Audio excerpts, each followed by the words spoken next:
Get up, you son of a bitch! Cause Pawn's drunk loves you.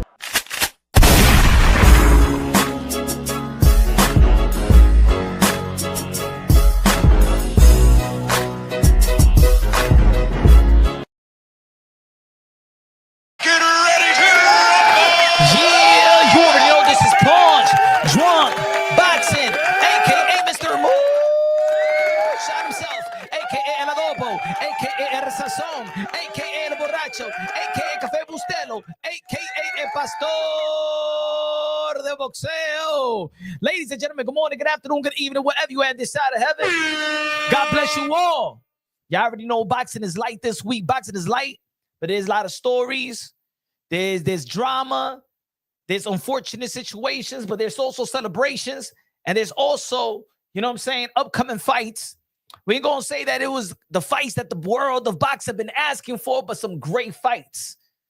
And I think it's going to be 2 wars in the 154-pound division. You already know I've been saying that the 154-pound division is the most stacked division, most competitive division, that land my division in the sport of boxing.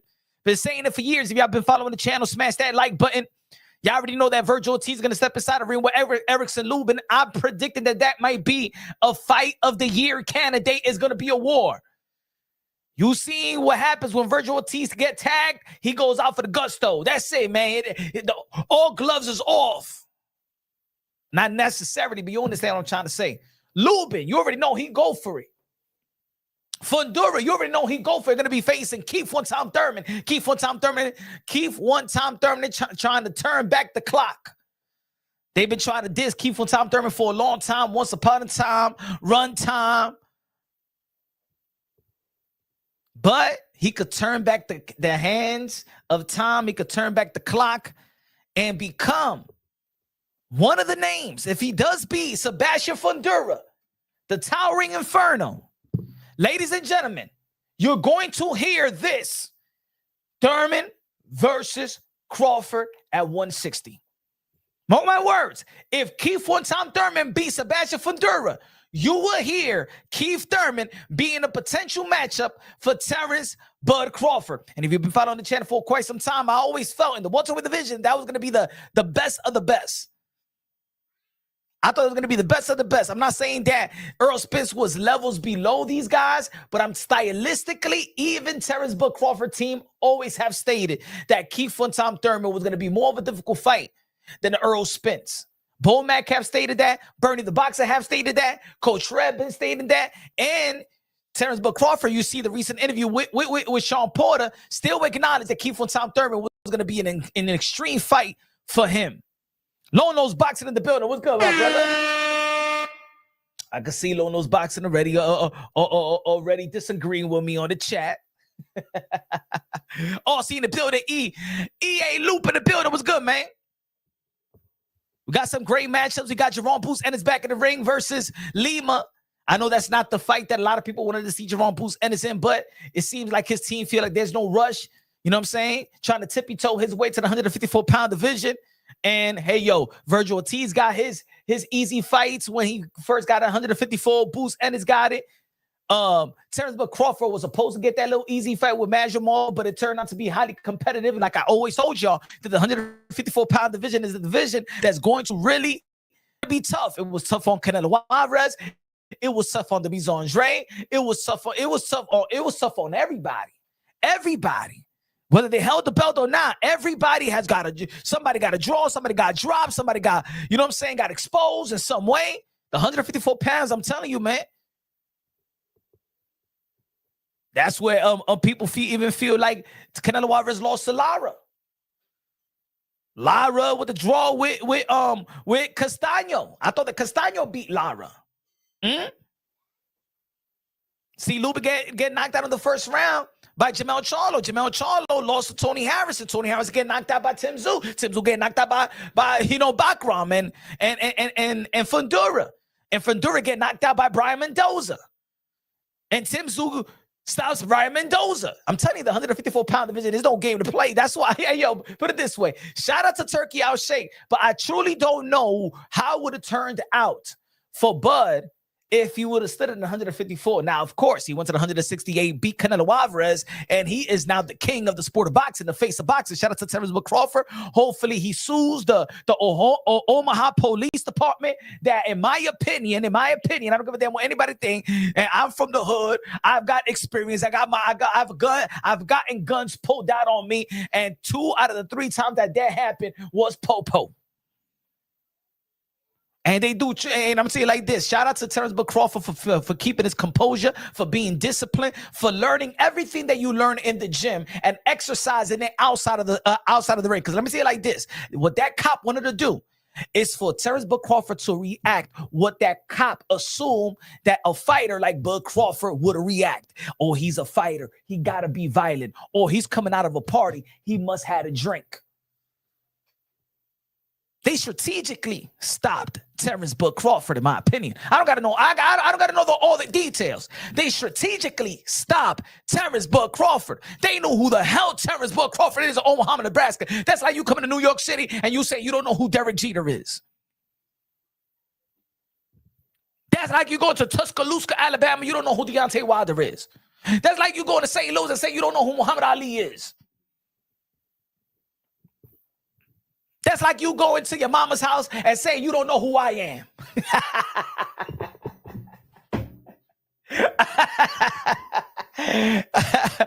No disrespectful. A little jokey joke, all right? Goddamn it, a little jokey joke. Y'all gotta take me goddamn serious all the goddamn time.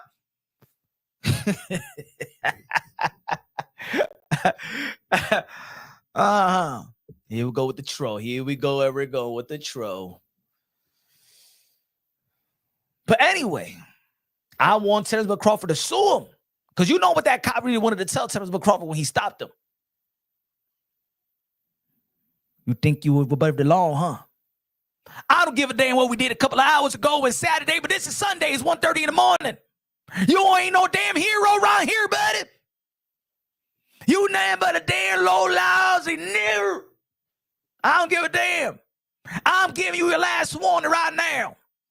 You better get the hell out of my goddamn town, because over here, we're the undisputed champions, the Omaha Police Department.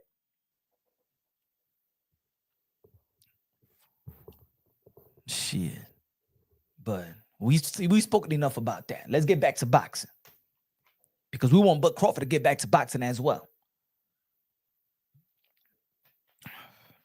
But the number one fight in America, the number one fight in the sport of boxing, will be Shakur Stevenson versus Teofimo Lopez. If that fight comes to fruition, that's supposed to be coming to fruition this January 2026. Teofimo Lopez had a recent interview and said that if he can't secure that deal with Shakur Stevenson for January, that he's ready to fight Manny Pacquiao in December. That's what Teofimo Lopez said. I just keep my eyes on the prize. Keep your eyes on the mother effing prize. And Shakur Stevenson, because I'm telling you like this.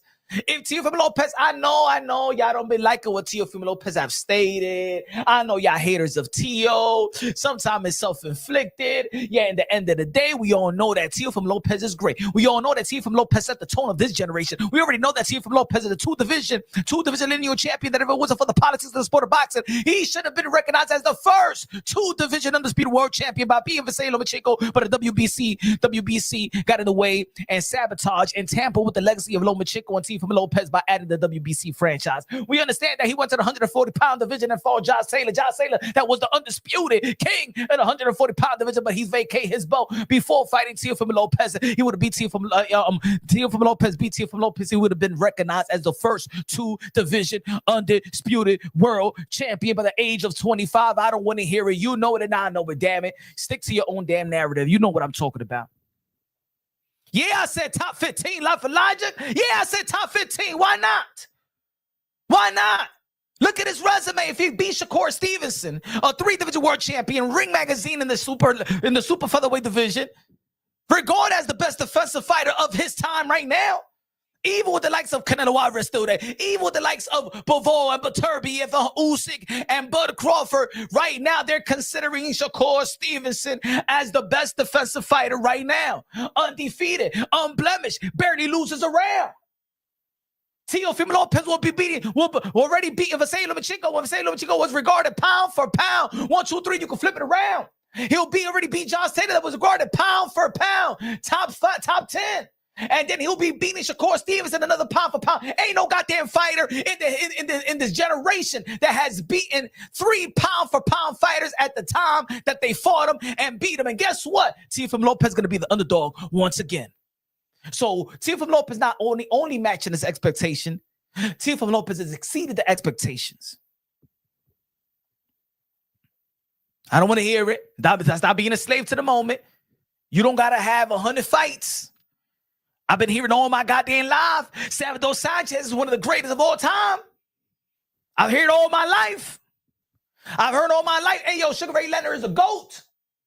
Sugar Ray Leonard is top 3 GOAT. He beat, why? Because he beat 3 prime fighters that people respect to the fullest. Hearn, Duran, and Hagler. And he lost to Duran as well. Teofimo Lopez will beating Vasily Lomachenko at the time that was regarded pound for pound number 1. Teofimo Lopez will beat Josh Taylor, who was undisputed and undefeated.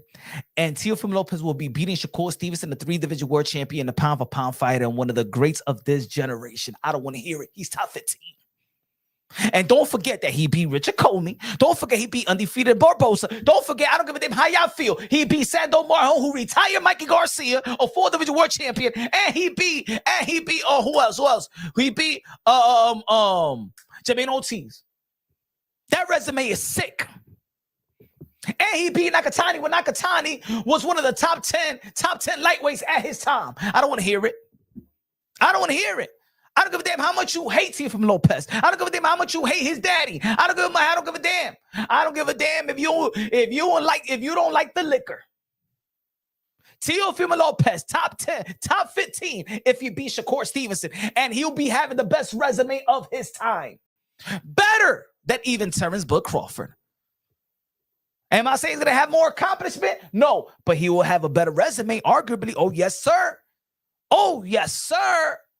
Oh, yes, sir. Teofimo Lopez will be having a better resume. Because he's fighting these guys in their prime. Loma, prime. Taylor, prime. Shakur, prime. Loma, pound for pound. Taylor, pound for pound. Shakur, pound for pound. You name me one fighter that has beaten 3 pound for pound fighter in their time, in their prime. Tell me. I'll wait. I'll give y'all a minute. Google. Go ahead, Google. I'll give y'all a minute. Tell me, in the last 25 years, put it that way. In the last modern day era of boxing, tell me a fighter that has beaten 3 pound for pound fighters at the time that they fought him and they beat him. Go ahead. I'll give you time. You better go to the 80s or something. I'm looking at the chat right now. Go ahead, Google. I give you time. Hey, y'all, Google, AI, do everything you need to do. Tell me a fighter that has beaten 3 pound for pound fighters in their prime when they fought them at their time that it was pound for pound and they beat them. Go ahead. I want to give it to me. Educate me. Tio Losa Campos, I don't give a damn. Roberto Duran quit. He said no mas for the whole world. Tio, personal cheerleader. I'm always a professor. Here we go. Y'all don't like to answer the question. Y'all always like it becomes a punch drunk boxing thing. But good looking for the $2 super chat. It's always, it's just let's talk boxing, my brothers. Talk boxing. Just give me the answer. Just give me the answer. Forget about me. Don't worry. I'm not wet willy in your mother. I'm not saying nothing. Give me the answer. Sweet Pete, who he beat? Give me the 3 pound for pound fighter that he beat.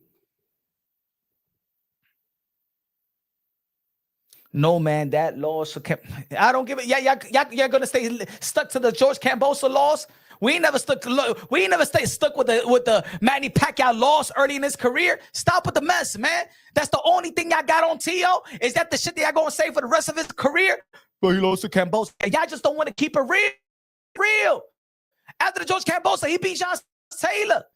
Fuck Marquez lost early in his career. Bernard Hopkins lost early in his career. Everybody was losing early in his career, man. This is the sport of boxing. Ain't nobody said, oh, no, Roberto Duran is not the greatest lightweight of all time because he lost to De Jesus. Shut the fuck up. Come on. Come on. Give me the answer, bro. I want answers, bro. I want answers. Stop going around. Give me a fighter in the history of the sport of boxing in the last 35 years that has beaten 3 pound-for-pound fighters at the time they was pound-for-pound in their prime. Name it to me. Stop going around, guys. Stop going around the bush. Don't make it a punch on boxing thing. Give me the answers. If you say yo punch, damn, man. Man, I don't like T.O., but fuck it, man. It's true, man. There isn't. Just say the fucking truth. Let's talk boxing, bro. This community is so much of a cesspool. Keep it real with me like I'm keeping it real with you. Name me one fighter.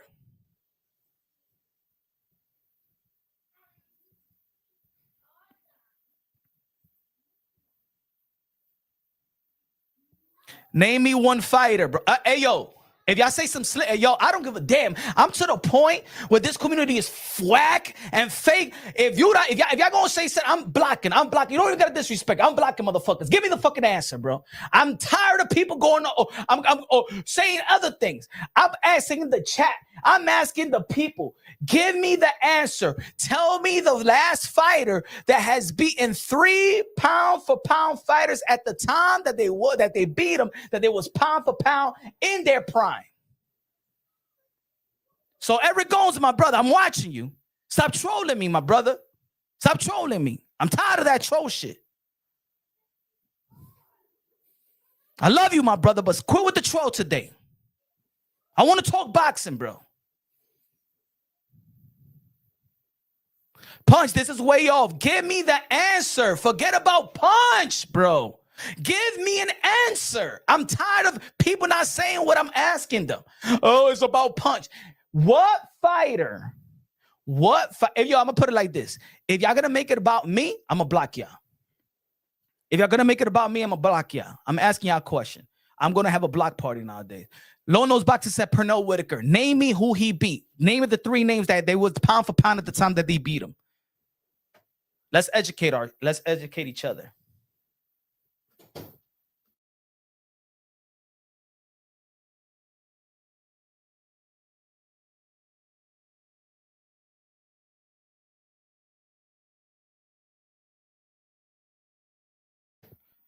Guys, I'm gonna say it again. Are we in are we let me ask y'all a question. And no disrespect. Are we retarded out here? I'm asking y'all a question. If y'all gonna tell me Floyd Mayweather, if y'all gonna tell me Pernell Whitaker, if y'all told me Julio Cesar Chavez, can y'all tell me the name and the 3 names? He said Pernell, Floyd, Oscar, done it. I'm gonna say it again. If Pernell did it, Low Nose Boxing, give me the 3 names that was pound for pound when Pernell Whitaker beat them. If Floyd Mayweather is, give me the 3 names at the time that Floyd Mayweather beat them that they was pound for pound. Oscar de la Hoya, name me the 3 names and let me know the names that y'all mentioned. Let me know the names.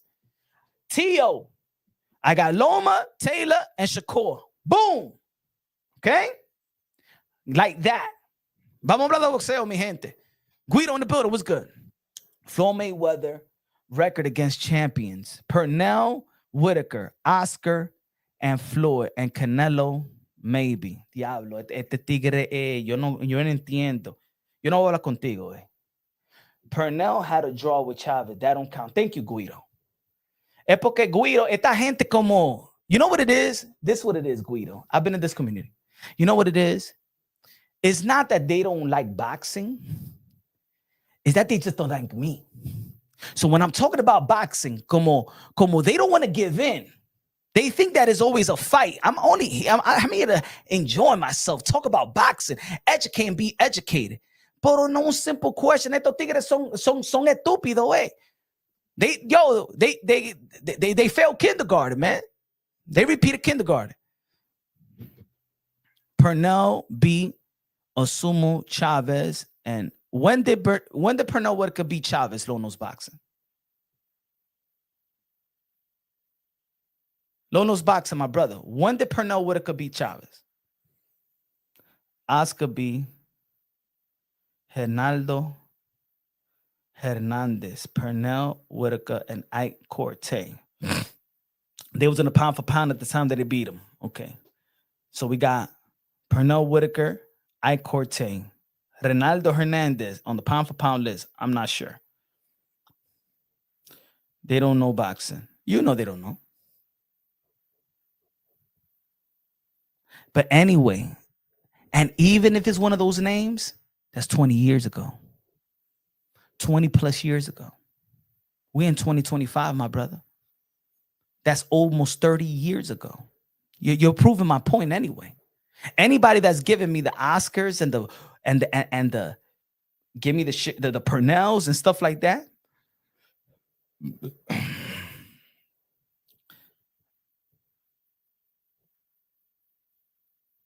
Let's see.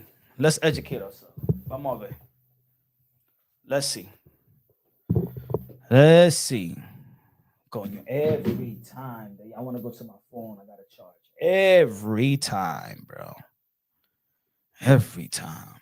Give me a second. Vamos a ver. All right. Oscar de la Hoya. Oscar de la Hoya. Oscar de la Hoyas. Oscar de la Hoyas. Oscar de la Hoyas. Hernandez. 1995 pound for pound. Let's go to 1995 pound for pound. 1995 pound for pound ranking. Let's go. 90s. No, I need the 1999. 1990s. Espera. Lo tengo aquí. 95. Here we go. Ring Magazine. 1995. Lono's Boxing para ti. Hernando's is not there, my brother. Sorry. You're wrong. You're wrong. Oscar de la Hoya didn't beat. Hernando Hernandez was not pound for pound. Sorry. He was not there, my brother. I'm in the Ring Magazine, and I'm going from 1990, 1991, 92. He was not there, my brother. Sorry, you're wrong. You're wrong, my brother. And around that time, there was only one pound for pound list anyway. So Hernandez was never on the pound for pound list. Not in 1995, not in 1994, not in 1993, not in 1992. No. Now, in 1992, we had Julio Cesar Chavez, Pernell Whitaker, Buddy McGirt, Osuma Nelson, James Toney was there. So at the time that they beat them, when will yo punch about Salvador Sanchez? Who he beat, the three fighters that Salvador Sanchez beat that was on the pound for pound. I'm saying if Teofimo Lopez beat Shakur Stevenson, he will beat three guys at the time in their prime that was pound for pound. Who was the last fighter that did that? Gerardo was good, but never pound for pound. Facts.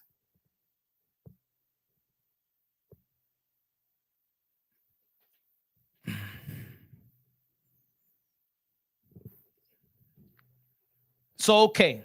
I rest my case.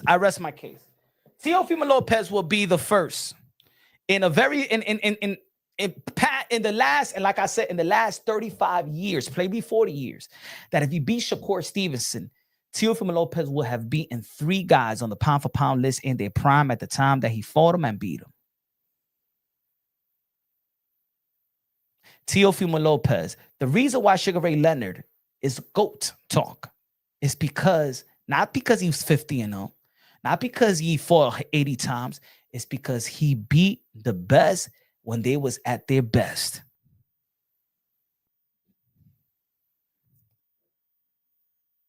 Teofimo Lopez beat the best of Lomachenko, beat the reigning undisputed in Josh Taylor, and Teofimo Lopez, if he beat Shakur Stevenson,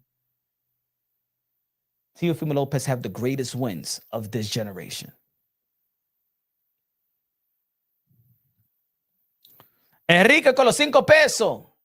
Let's talk about 15 rounds boxers, not these new generation boxers that can do. No, I'm talking about what Punch Drunk Boxing I want to talk about. Good looking out for the $5 super chat, my brother. We're talking about great fighters of today. They already had their time. If you want to look at the video, they got a lot. There's other YouTube channel. You can watch Salvador Sanchez with Fred Benitez. You can watch Sugar Ray Leonard. You can watch Archie Moore, Sandy Sandler versus Willie Pep. You can watch them over there. Now, this is what we're talking about. We're talking about this generation right now. Can't top Usyk. I like Usyk's resume. I'm a fan of Usyk's resume. I think that Usyk last five. Look, I'm gonna say it like this. Let me see if I think I put it here, right? Let me see if I still got the picture up. Smash that like button, ladies and gentlemen. Smash the like, smash the like, smash. Did I got it right here? Diablo, I took it off. But I did have the last 5 years of Usyk, Bud Crawford, and Bivol. I think that Bivol wins, those 3 wins of Beterbiev, Suldo Ramirez, and Canelo Alvarez is probably the best wins. Arguably with Usyk, who beat Danny Dubois twice, Tyson Fury twice, AJ twice. And that's pushing aside the cruiser, because I said the last 5 years, but even the cruiser, that was the Muhammad Ali. Let's not forget that we gave so much props. If I tell you what is the highlight of Andre Ward, why is Andre Ward, what was the highlight of Andre Ward's career, and why is he a Hall of Famer in and he only got 30 fights? Know why? You know what got him? That super series. Because see, in the sport of boxing, we value tournaments. See, the thing that really got the respect of Usyk, he won the Muhammad Ali tournament. Uwe won the Muhammad Ali tournament. And Josh Taylor won the Muhammad Ali tournament. We truly, when there's a tournament, we take that shit serious in the sport of boxing. Usyk he redefined what a journeyman is.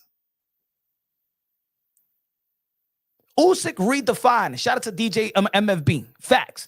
And he redefined what a journeyman is.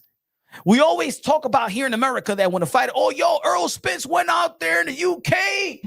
And Devin Haney went out there to Australia. We make it a big deal. But guess what? These foreign fighters do this shit all the time. Usyk did it all the time.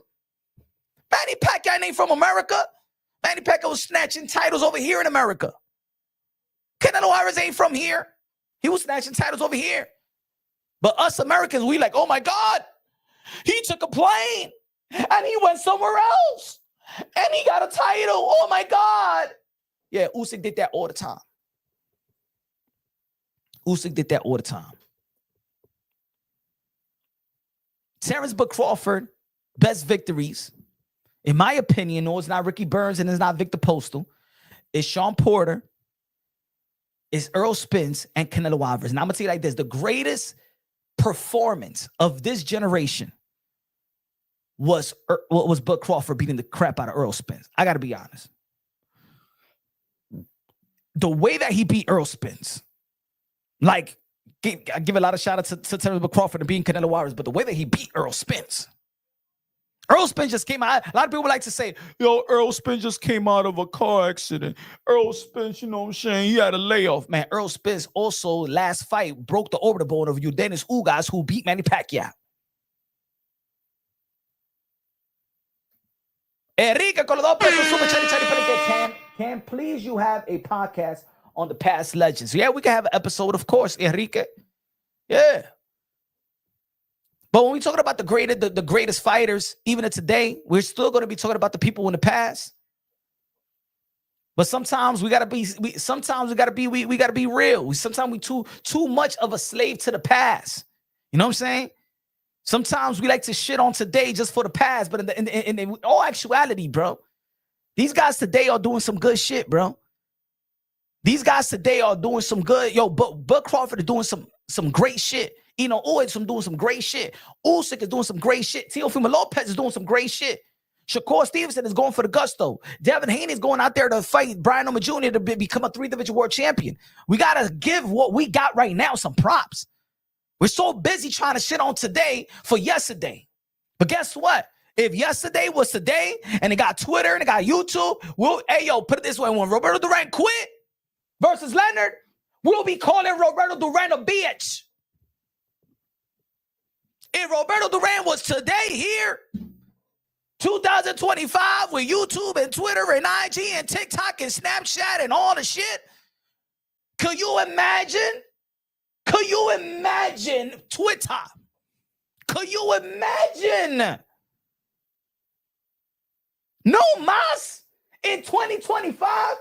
Hey, yo, it'll be so much that we're probably looking at Roberto Duran will probably jump off a bridge.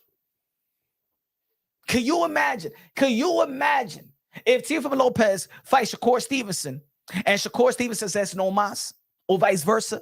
Could you imagine? Can you imagine if Devin Haney fights Brian Noma Jr. this November 22nd and he says no mas? Come on, man. Hey, yo, man, we got on Devin Haney just because he swung at a guy in the carnival and missed. We got on Devin Haney because his baby mama. Could you imagine if Devin Haney says no mas? Yeah, but at the end of the day, we still say Roberto Duran, one of the greatest fighters of all time, man. He got man cojones. He got man balls, yo. Yo, man, mano de piedra. Oh, yo, man, these motherfuckers is divas out here. You saw Oliver McCall, how he was crying like a bitch fighting Lennox Lewis? Man, the fighters today could never be like fighters in the past. All right, man. We seen no mas before. We seen a dude cry in the ring before.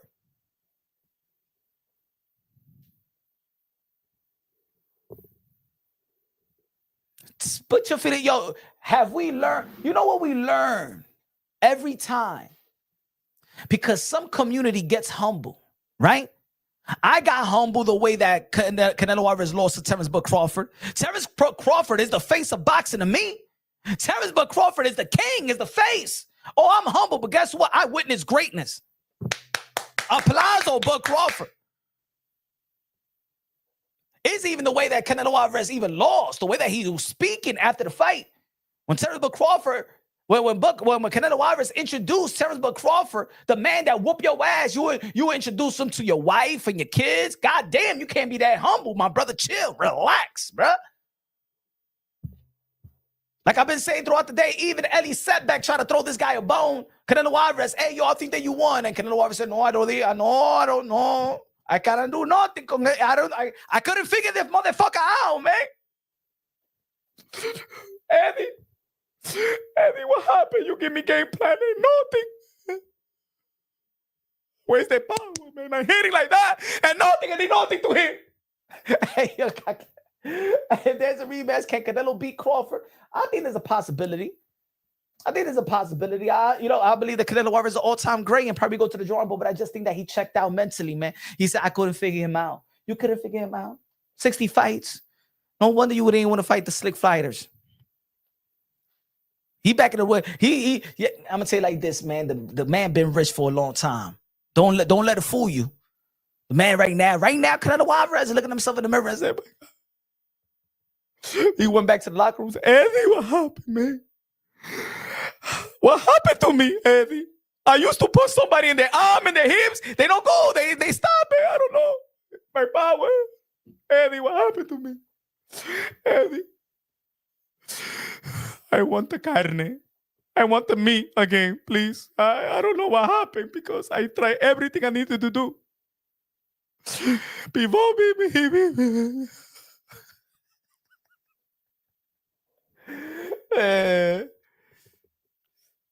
Yeah, because Duran redeemed himself. Yeah, and Teofimo Lopez redeemed himself too. People don't want to give it to him, right?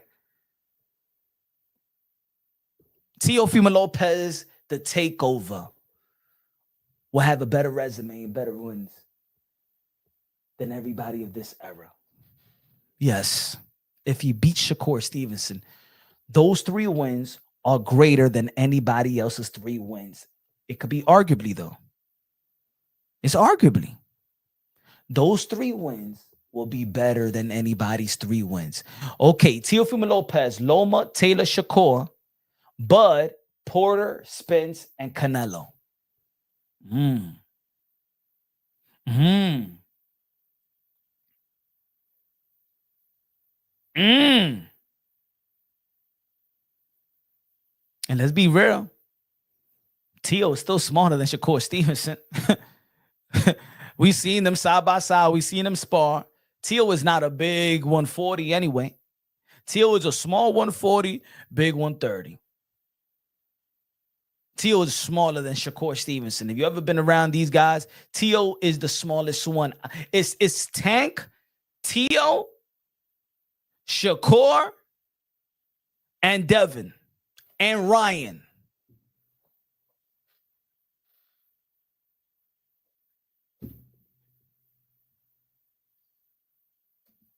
Who do you think can beat Crawford? Good looking at with a $2 super chat. In 168-pound division, I think that Demetrius Andre and Jamar Charlo has a chance.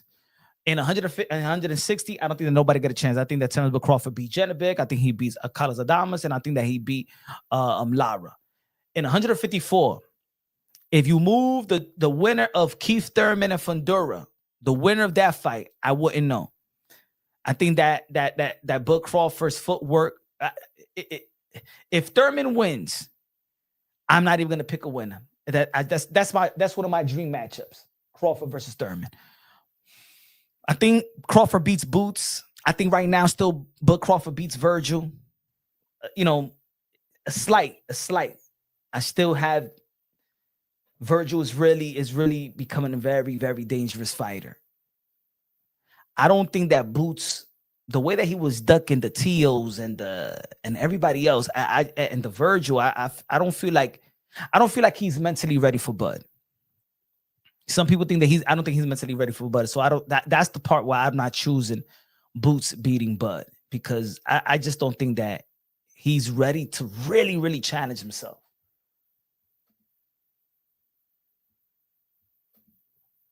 No Nose Boxing says we will see some guys today quit before they retire. Sorry, that's just maybe, but that's what you're saying, that because you want to downplay the day because Roberto Duran quit. No, Roberto Duran quit. He says no mas, standing up in the middle of the ring.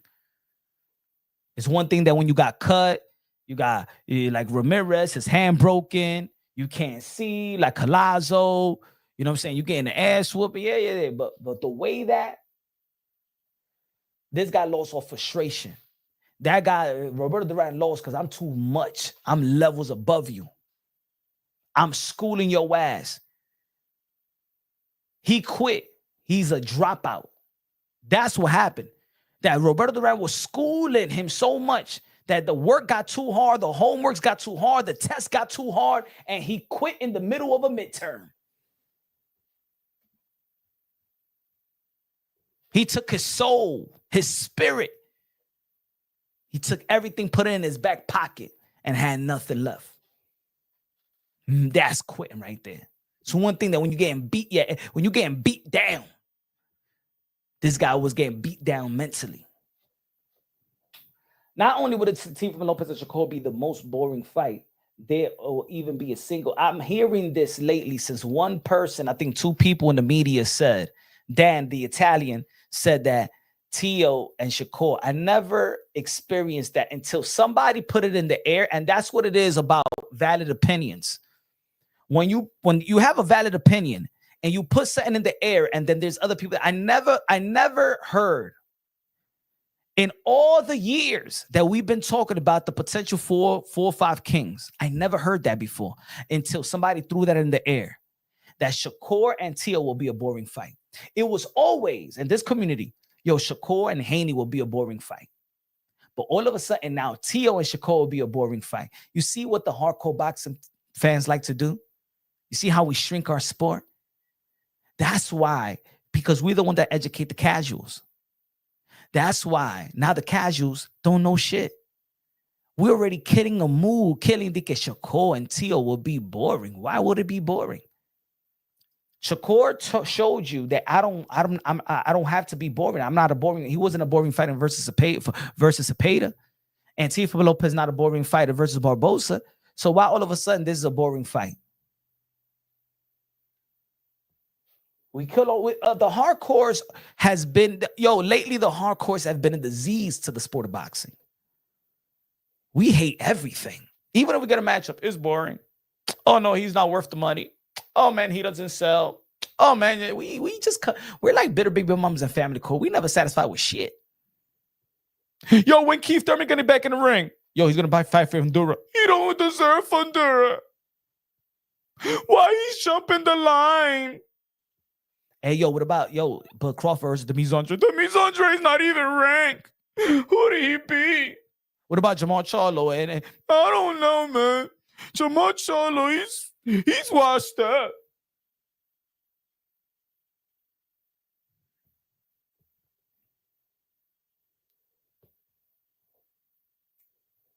Cepeda, the Japanese fry cook, Valdez. That's why the other coaches, they win, bro. Because the other coaches, they don't downplay. Yo, I never heard, the other day, like I said, I never heard a Ukraine dude downplay Lomachenko. Have you ever heard a Ukraine dude talk shit about Vasily Lomachenko? Alexander Usyk? Have you ever heard of Kazakhstan dude shit on Triple G? No. Janabek? Kazakhstan dude? No. But Americans, us, we kill. Oh my God, we're the most toxic. We don't like shit. We don't like our fighters. We don't like our champions. We don't like nothing about them. That's why you don't hear Mexicans saying, "Yo, Navarrete ain't shit." That's why Navarrete could take a loss and come right back, and there's people gonna support him. But us. And even when we see a grade of, look, Shakur Stevenson fought William Cepeda and fought him in his game. I think that Shakur Stevenson and Teo's going to be boring.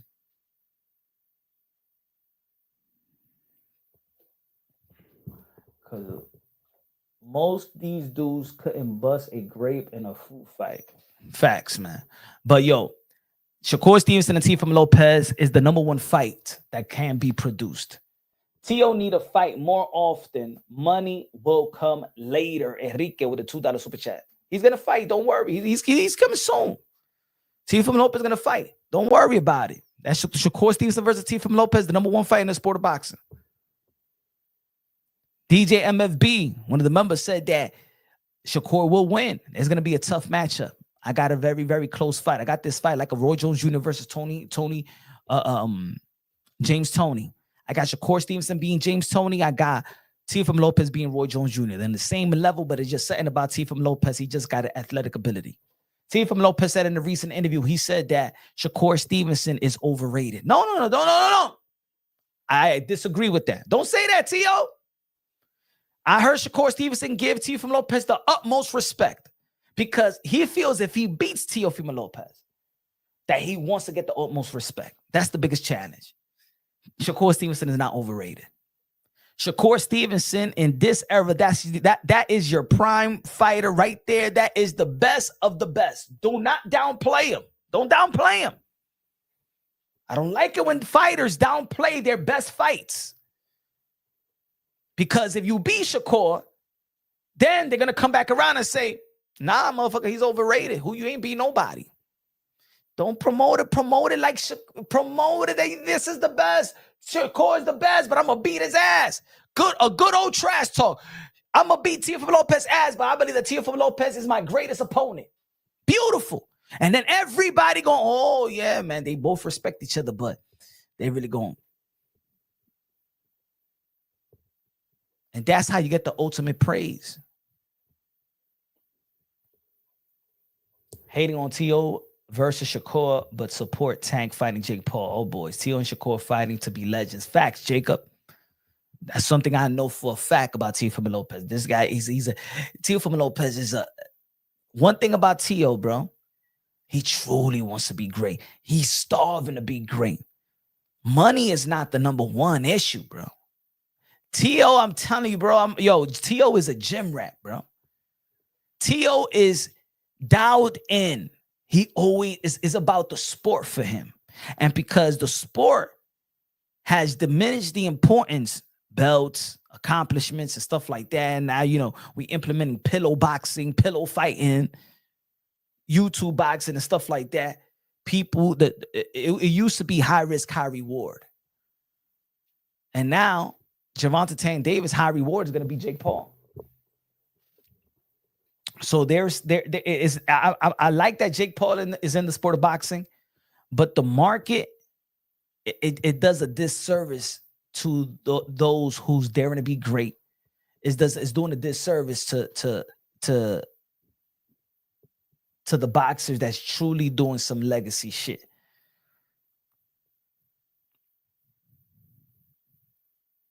Shakur will avoid engaging with Teo. We will see. You know what? I'm making a prediction of I learn, and this is what happens when it humbles you. I thought that Bud Crawford would not dare to try to just stay there in exchange with Canelo Alvarez. And he did multiple times. And he was the better in exchanges. And he took Canelo Alvarez punches better than Canelo Alvarez took his punches. So I know that Shakur Stevenson is capable of going toe-to-toe with Teo.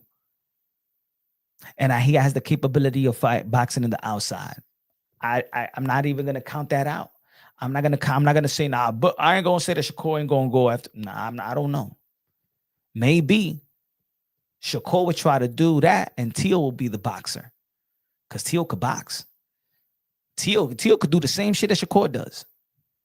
I seen it in the amateurs. I seen Teo is a boxer. Teo Teo became a knockout artist in the pros. But when he slicked Gordo, they all know who he is. They all know. That's why I said that he was going to beat Vasily Lomachenko, because I know that he could box at the highest of all highest level. When Teofimo Lopez want to work that jab, triple the jab, quadruple the jab, Teofimo Lopez had to know how to close range from the outside, from the inside, and get right back out quicker than anybody, because he's so athletic like that. The way he throw that straight right hand to the solar plex and just jump right back out of range is quicker than any other fighter right now. I'm telling you. Don't be surprised if even Teofimo Lopez finesses Shakur Stevenson. I think it's going to be a close fight.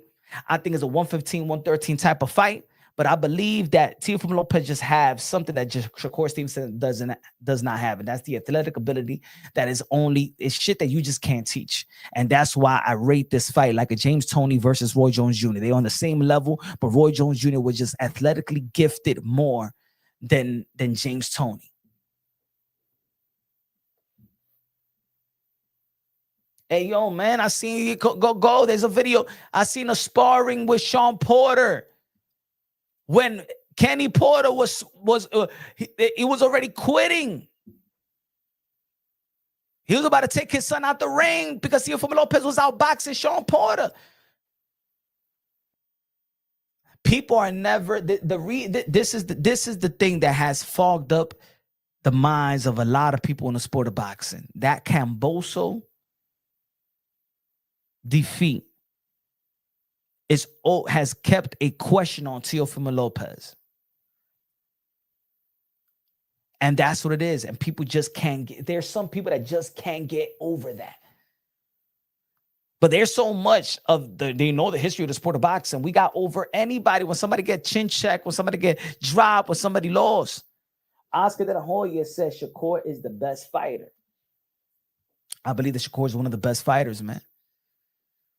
Right here, this fight right here, and this win right here, you're the king of this generation, of this young generation. The guys that's below 30 years old, Teofimo Lopez, and for me, Teofimo Lopez is still number one. But you're the king, bro. You're the king. No debates, man. No debates. No debates. Of this generation, no debates. No debates. If T.O.B. Shakur, no debates. Dímelo, David, Dave Fernandez con 20 pesos. But look at that, man. Appreciate you say your punch. Not hating on Shakur, but to me, he's overrated. Easy work for Teo. See, I don't think that Shakur is overrated. I don't think so. He doesn't have a resume like T.O., but I don't think that he's overrated. I don't think he's overrated. I think he's rated fair. I think he's rated fair. In the super featherweight division, he was rated fair. In the featherweight division and the lightweight division, he's rated fair. Think about it. Who's the best lightweight right now? Who's the best lightweight for you, my brother? Good looking out, man. Appreciate you, brother. Que Dios te bendiga. Who's the best lightweight right now? Who's the best super featherweight right now? I mean, when he was there. Where is he overrated at? Think about it. Think about what we're saying. Who's the best lightweight right now? And when he was in the super featherweight division, who was the best super featherweight? He said, J Love Supreme says super overrated. Okay, let's talk about that. Overrated. So at lightweight, who is the best lightweight right now?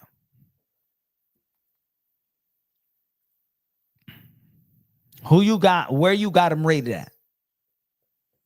Where do you have Shakur Stevenson? And where do you have Shakur Stevenson rated at 130-pound division? Let's see if he's overrated. Shakur, scared to engage. Shakur, scared to engage. Questionable. I'm at J Love. Where do you have Shakur Stevenson rated at lightweight? And when he was a super featherweight, J Love, I'm gonna ask you one more time. Who do you have Shakur Stevenson? Where is he rated at lightweight? And where did you have him rated at super featherweight? At 135, nobody. Okay. So you don't want to rate nobody at 135. So everybody is 0 at 135. So there's the answer he gave me. I gave him a question. He said at 135, he says nobody is rated. Nobody's rated number 1. Okay, who's rated number 2? Okay, who's rated number 2? Who's rated number 2?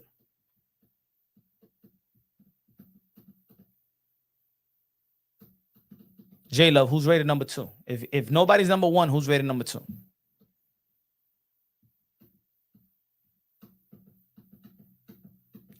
But politics plays a big. Okay, all right. You don't want to answer the question. I got you. Can T.O. be better and a legend over Crawford? I think he got more time.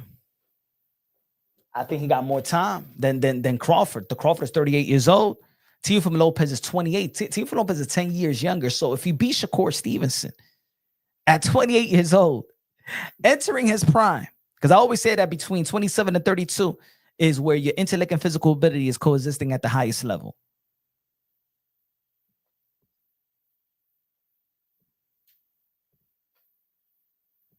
San Diego said Stevenson, Keyshawn, and Mason.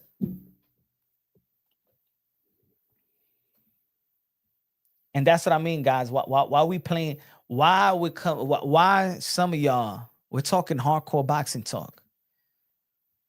Yeah, I sometimes be looking at these fighters like they have violated a female member of your family. We're looking at the lightweight division, bro. It's simple, man. Like we're hardcore boxing fans. Like Shakur Stevenson is rated number 1, bro. Okay, he's the best at number 1. Punch T.O. is not top 15 all time if he beats Shakur. All right, Fight Fear Sports Talk. Then just name your 15. Name your 15. It ain't done anything at 135. Who's rated number 1? You ain't say no. You said nobody. I said who's rated number 2. You said yet to see. Okay. I think that people just they feel like they feel like agreeing with me is like they don't have an answer, but they don't want to agree. That's what it is. It's just an agreement. I get it. I understand. I've been in this community for quite some time. We played this hard to like.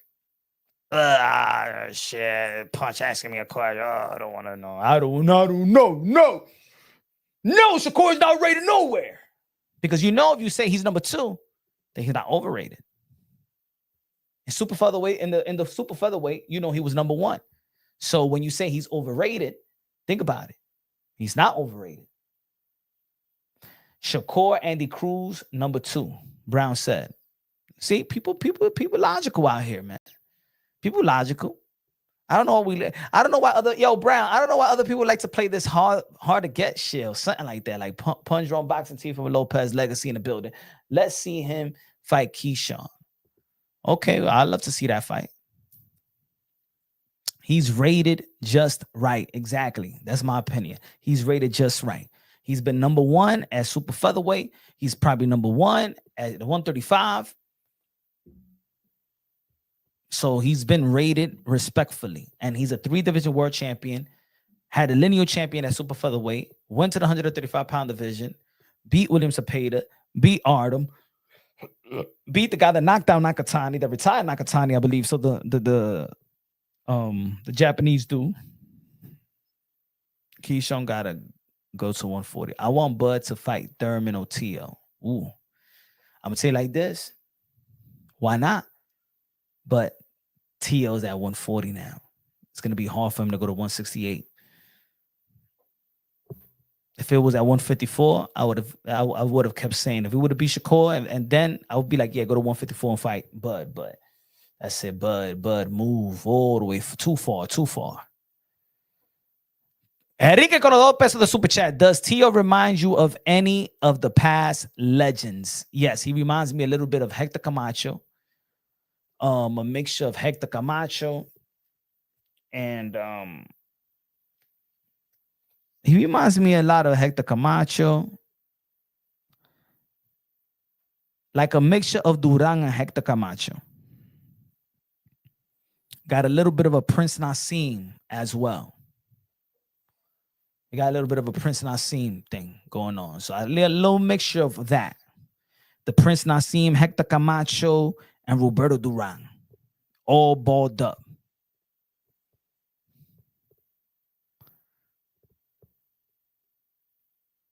So I think that if we look at the great victories of the last 5 years, I think that Usyk, Tio, Teofimo beats. I think that also one dark horse.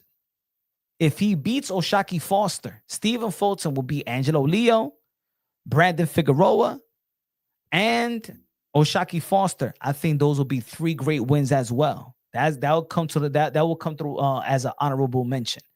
Don't sleep on that Stephen Fulton. If Stephen Fulton beats O'Shaquie Foster, and he already beat Angelo Leo.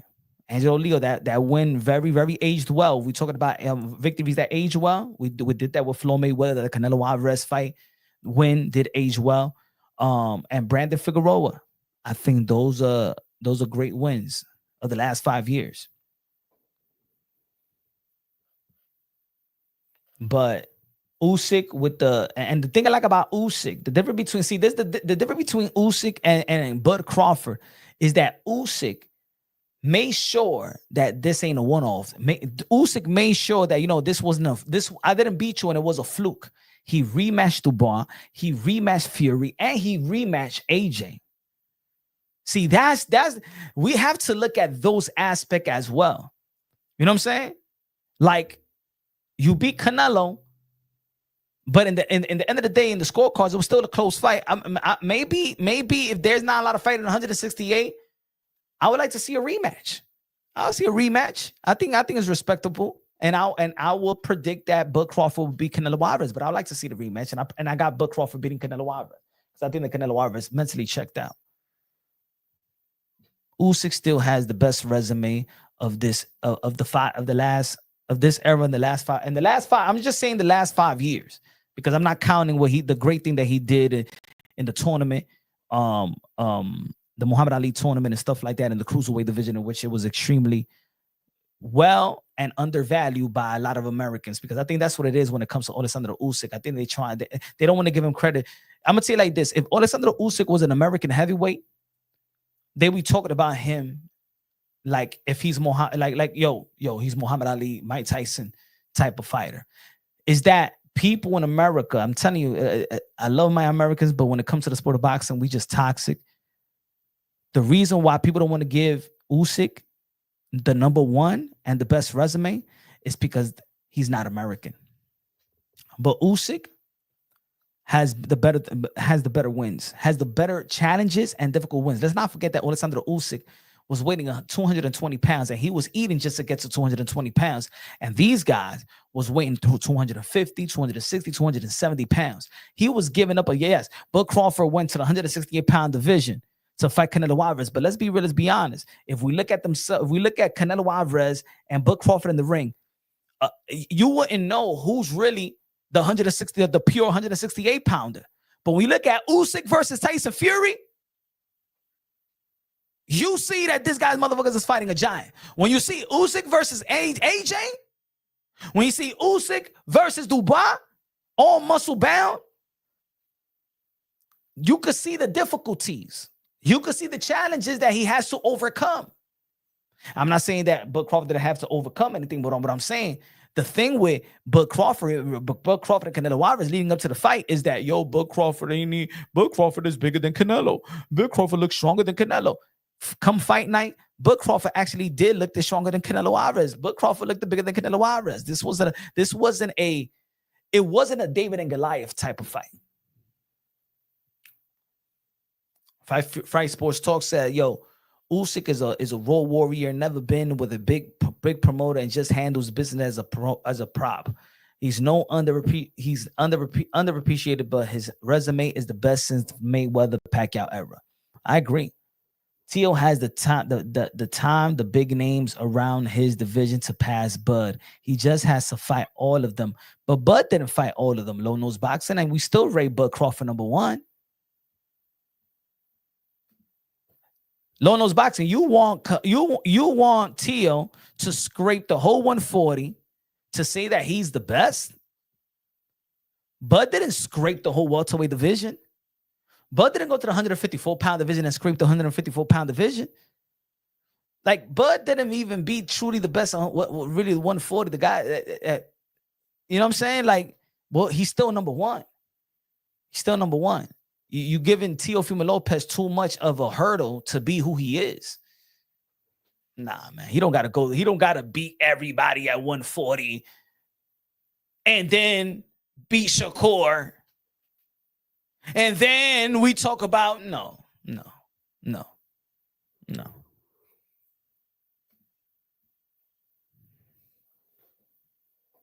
Before Bud beating Canelo Alvarez, it was arguably that Teofimo Lopez still got a better resume.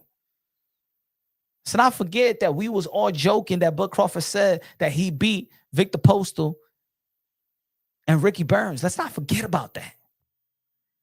Now that shit is water under the bridge. That you know what I'm saying? That backlash, right? But that's what we was talking about leading up to the Canelo Alvarez fight. Bud resume is actually crazy. A lot of dudes hate on that. I think that I think now he got Canelo Alvarez. That's it. His resume is cemented. We can't even talk too much about his resume. But at the time that these guys get their victory, like when Bivol got his victory over Canelo Alvarez is looking at the best. He looking the best. Canelo Alvarez is looking the best that he's ever looked leading up to the Bivol fight. Bivol got Canelo Alvarez when Canelo Alvarez was at the top of his game, the king of boxing, the heights of his career. Prime Canelo. Dangerous Canelo.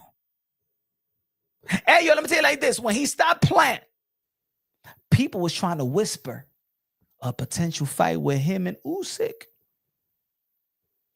Ladies and gentlemen, he was about to go to the cruiserweight division. Already people was picking Canelo Alvarez to beat Makabu. Let's be real, let's be honest. Enrique, con los $1 de super chat. If Teo move up, can he beat Boots or Virgil? Hey, if he could be Shakur, I think he could be, I think he could be Boots and Virgil. Of course. Charles Edward. What's up, $100. Super Chatty Party K. God bless you, mi hermano. La música de queso, DJ. He is rich. He's got his own money. I tell you, he's got his own money. I mean, the boy has got his own money.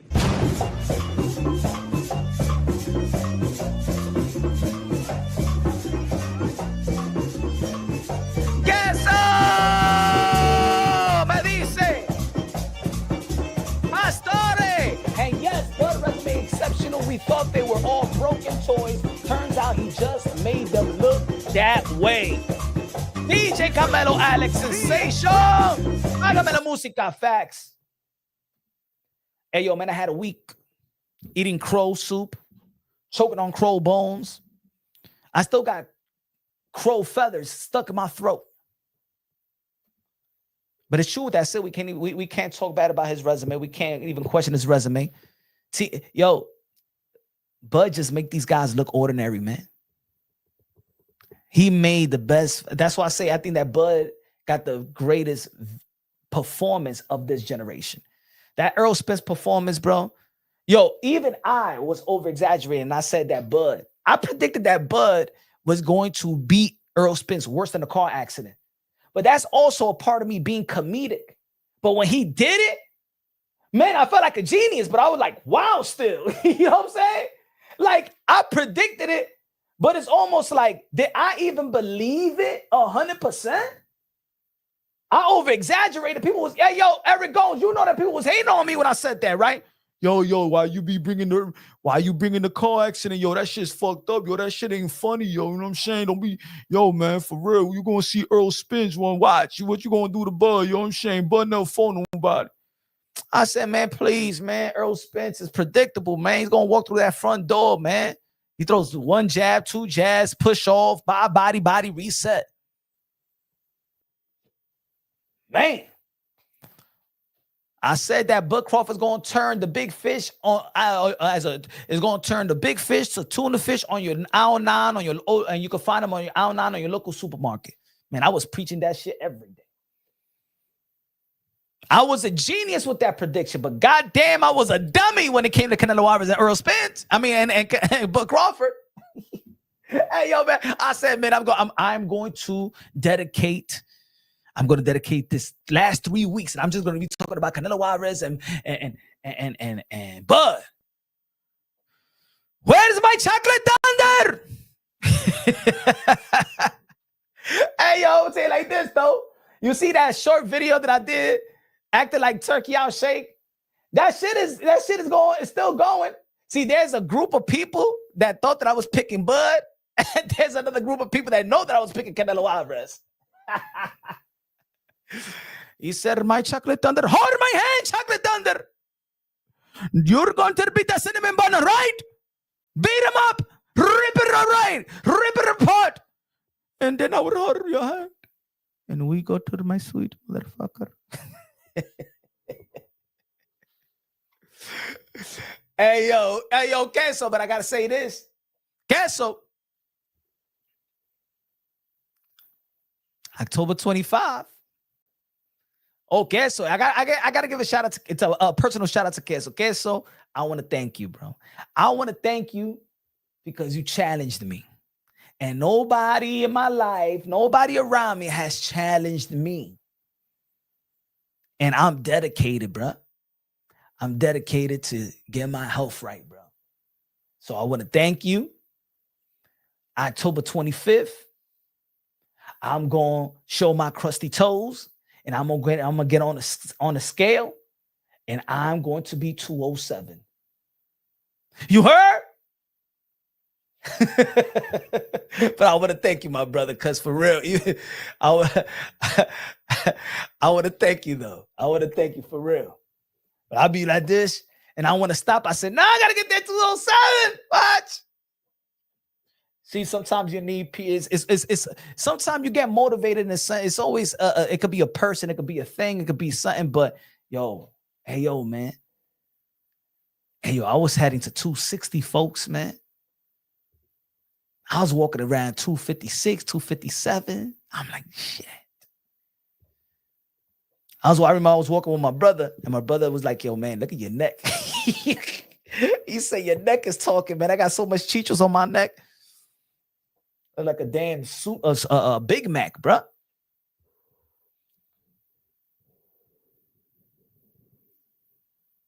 Good looking out, guys. Man, he said, yo, bro, Bud does everything right. I still owe Bernie the boxer an apology in the live chat. He was right for sure. Hey, yo, I got his number. I got his number. I ain't even try to call Bernie the Box. I don't think he'll ever pick up. Hey, yo, let me see if I got his number. I say, yo, Bernie, I'm sorry. Do I got? Let me see. Let me see. What is that? Nah, I don't got it here in this phone. No. I had his number though, because he's been on the show before. Damn, did I store it? I don't think I got it on this phone. Good looking out. Appreciate you, man. Que Dios te bendiga, mi hermano, man. Love you, bruv. So I see a punt. Hey, yo, I'm trying, man. I'm trying, bruh. I'm trying. But I appreciate you, bruh. I appreciate you to the fullest, man. Appreciate you to the fullest. Sometimes we need to get motivated, man. I say, damn, one more winter. I said one more winter like this. I add another 30 pounds, man. I'm going to 280, bro. 270 at least. If I'm because right now, you know how it is. It's the toughest parts, right? People like to get in shape for the summer, but that's when people get out of shape in the fall and the winter. So I'm looking like, yo, if I don't start now, and I'm on this, you know how New Year's Eve start off the year, man. By the time it's January 1st, I'll be 256 pounds. Man. You know when it get tough when you're trying to tie your sneakers and shit like that, and you got to do it like, and you can't even go like straight forward. You got to push it to the side.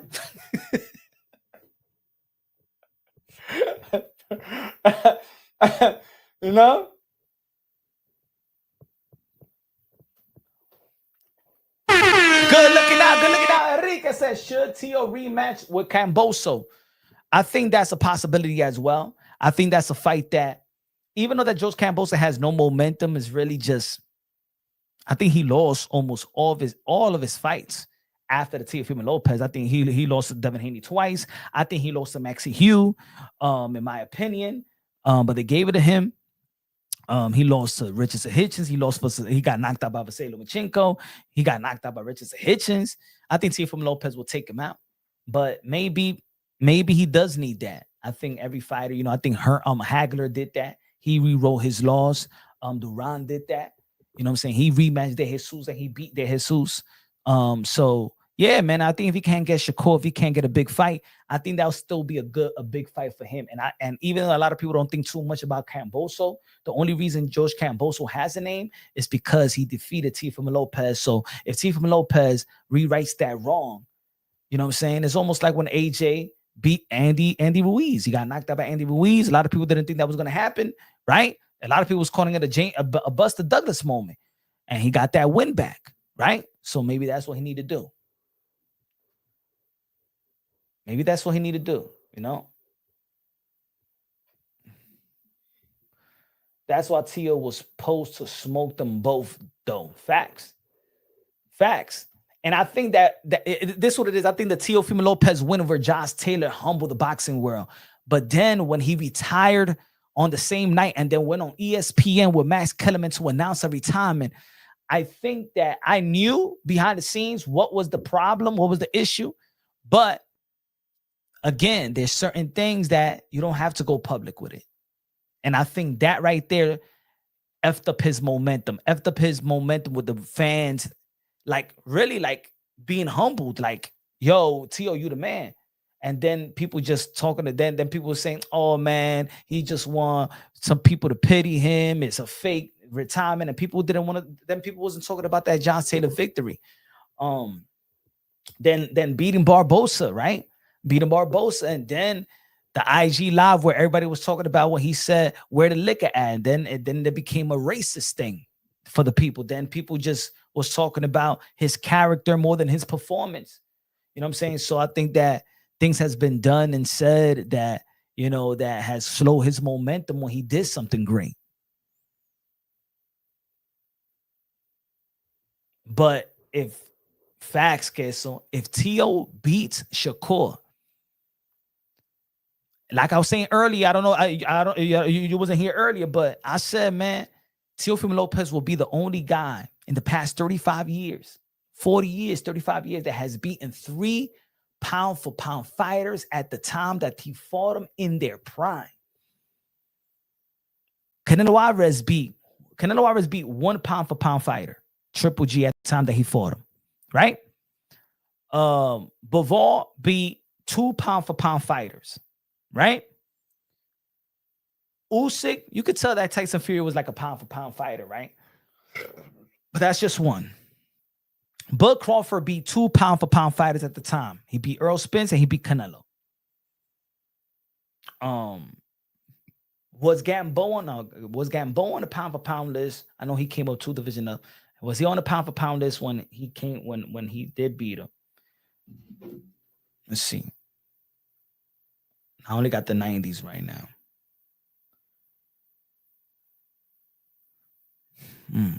Roy Jones Jr. in 1999 was the pound-for-pound. Shane Mosley beat Oscar De La Hoya. 1998. I'm going way back. I'm telling you. Teofimo Lopez would be the only fighter in the past 35, 40 years. He said Mayweather, no. Mayweather beat Cotto. Was Cotto at the same time that he beat Cotto? Marquez, at the same time, when he beat Marquez, he was on the pound-for-pound list. Manny Pacquiao, he was on the pound-for-pound list. Oscar De La Hoya, I don't know if he was in the pound-for-pound list at that time.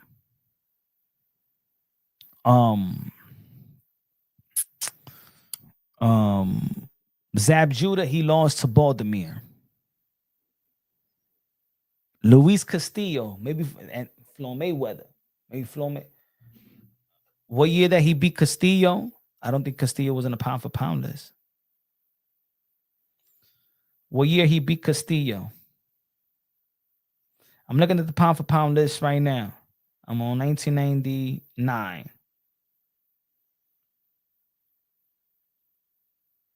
Well, he beat him 2000.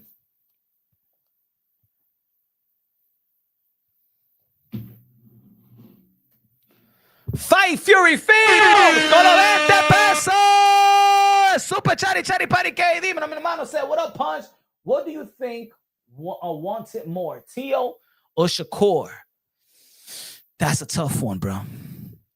I think both of them want it more. I can't say who wants it more. I think that Shakur has been. I think he's soaking every great thing in. The more that he's close to Bud, especially now, like you could tell that Shakur Stevenson wants to be. He wants all of that.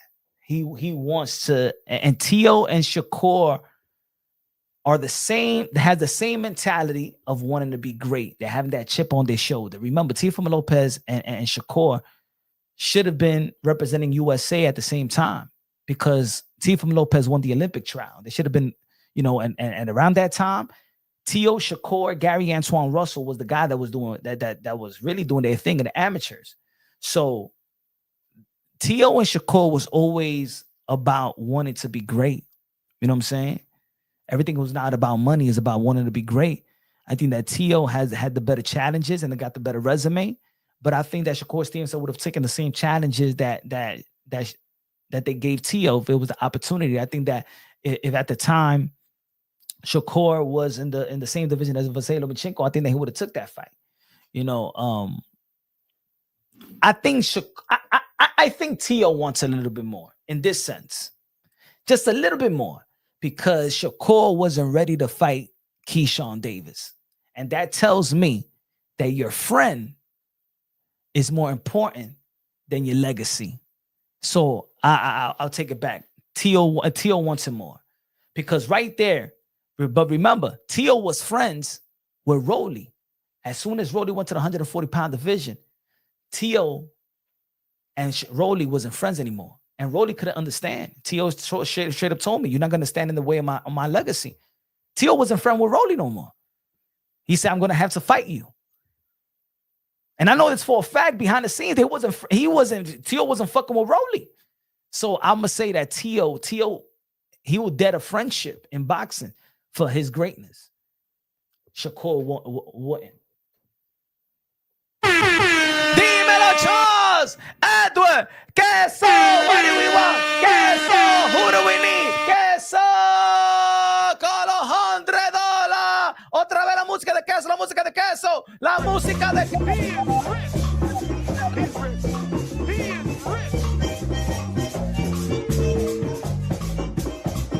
Queso said it's a great fight because Shakur has skills, but we don't find his heart. Teo has power, and we know he don't quit. Epic. Let's go. He is rich. He's got his own money. He's got his own money. DJ Alex Sensation. All right, baby. Yo, I agree with you 100% on that one. I think that Shakur got heart.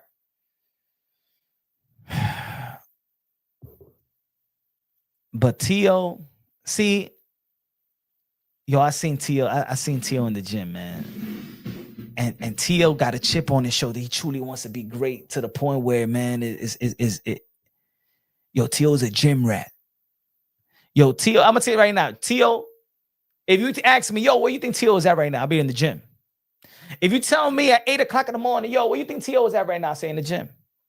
If I'm in a bar and then it's fucking 2 o'clock in the morning, you'll be like, yo, you think Teo at? In the gym. Gym, he's in the gym every fucking day. I don't even think that Teo got a home, bro. I'm dead serious. And I know Teo. And I don't think that he got a home.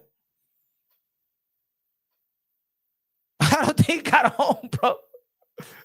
Teo lives in the gym, bro.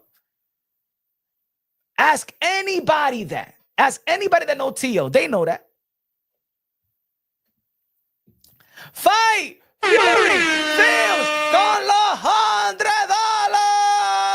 Le dice, once again, thank you, Charles, Edward, Queso, and Punch. Support the channel. Show love. Shout out to Fight Fury Films winning the ticket to go to the book Crawford versus Canelo Alvarez fight. Good looking out, Fight Fury Films. Hope you had a wonderful night. Hey, yo, you witnessed greatness, bro. Hey, yo, Fight Fury Film, man, you witnessed greatness out there. Huh? Shout out to Queso. Shout out to the members. Shout out to the winners. Man, now that you went, I'm like, damn, man, I missed that. I missed out. You gonna tell your, hey, yo, Fight Fury Films, you're gonna tell your grandkids, I was in that day. I witnessed a man become a 3-division undisputed world champion in Las Vegas in Allegiant Stadium. God damn. Yo, to be honest, I don't think no man will ever do that. I don't think no man will ever do that. I'm gonna stick with those words. I don't think no man will ever become an 8-division world champion. I know records are meant to be broken, but that 8-division world champion, bruh, shit. Think about this. Inoue will have to go all the way to 140-pound division and become not undisputed, become a champion at 140. Inoue. Or 135. Is it 135? Well, that's becoming a 7-division world champion. Yeah. He got to win it at 40. Inoue got to win it at 40. Charles, $100. Says shout out to Bad Bunny doing the Super Bowl. Find your wife at that one. Hey yo, Queso. He's going to be in Dominican Republic in November and then going to Costa Rica. I'm thinking about that. Going to Dio pa Santo Domingo. I think the tickets already sold out. No, the tickets are sold out on the Saturday. It's going to be a Friday and a Saturday. I think the tickets are sold out on that Saturday. I think there's still more tickets on a Friday. Dominican, yo, I'm going to tell you like this. Put it this way. No, shout out to the Puerto Ricans. But I even think in Dominican Republic, because there's a lot of Puerto Ricans in the Dominican Republic, and Dominicans, we turn up in a different way. Even the Puerto Ricans in the islands know that. I think it's going to be more live than the Puerto Rican, than the performance in Puerto Rico. Shout out to Mark Anthony coming out. Huh? Hey, I'm going to tell you like this. When he sings that song, Queso, I'm Puerto Rican. Hey, yo, that's why I'm so close. I'm so close to Puerto Rico. Yo, I got I got more family living in Puerto Rico than Dominican Republic. But when that song comes out, Ten Preciosa, Yo, that shit gives me goosebumps, man. I'm Puerto Rican to the core when that song comes out. Give me a flag. I am pumping that flag everywhere, bro. Puerto Rico, fenómeno de mi padre, oh, de mi padre. Lo que tú pides, que pido. Yo te quiero, Puerto Rico. Yo te quiero, Puerto Rico. Yo, that shit. Hey, yo, if somebody calls me Dominican, I'll be like, fuck you, I'm Puerto Rican. Hey, yo, when that song comes out, I am nothing but Puerto Rico, bro. I'm not Dominican. I'm not American. I'm nothing. I'm nothing, bro. I am Puerto Rican to a core, bro. I think I will fight a Puerto Rican myself, bro. I'm more Puerto Rican than you.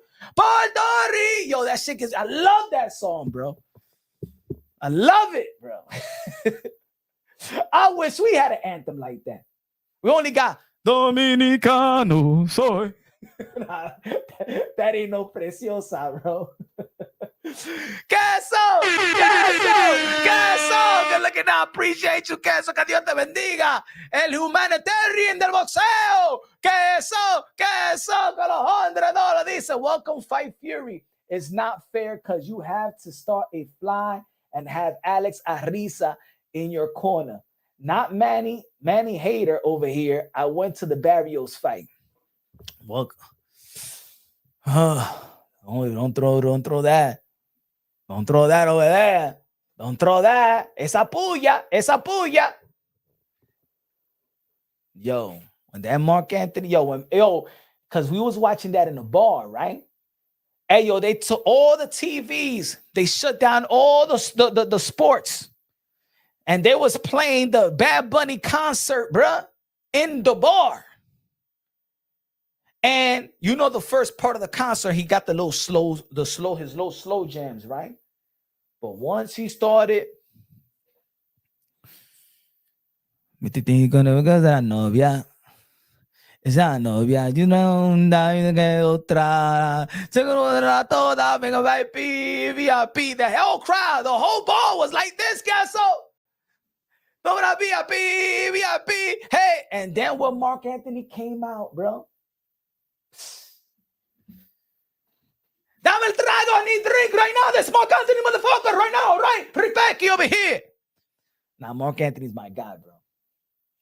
Hey, yo, that's my guy, man. Mark Anthony's my guy. When I get to my salsa mode, that's my guy, bro. Let me tell you like this, folks, for the people that don't know, for the English-speaking people, right? Spanish lyrics is way deeper than the English lyrics when it comes to song. Like if you heartbroken, bro, ask any fellas, if you heartbroken, bro. See, some people listen to R&B.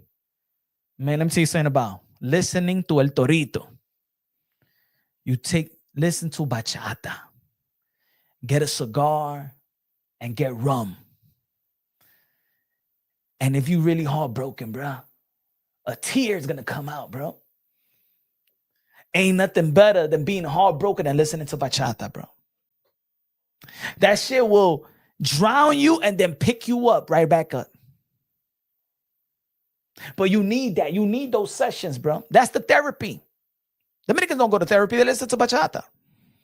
Get a cigar and get your favorite rum. Drink half the bottle. Listening to bachata. Queso said Tigo come. I'm telling you, bro. Ask any Dominican, even Puerto Ricans. When you heartbroken, forget about listening to Keith Sweat, Aaron Hall. I miss you. I'm talking to you, baby. All that songs is beautiful. It's all good. It's all good. When you turn into that bachata, and that guitar is gonna make you cry. And I ain't talking about the bachata, like I ain't talking about Romeo Santos bachata. I ain't talking about Aventura bachata. Shout out to Aventura, right? Because Aventura is more for the ladies. You know what I'm saying? Anthony Santos, El Torito. Yes. They're gonna make you cry. They gonna make you cry. They gonna make you want to fuck that bitch up, make you cry, but then bring you back up, bro. Bring you back up. Salsa too, man. I love salsa, man. Hector Lavoe. Salsa. See, the lyrics in Spanish it's almost like the jokes, like comedians in Spanish versus the comedians in English. I find I crack up so much with the Spanish jokes.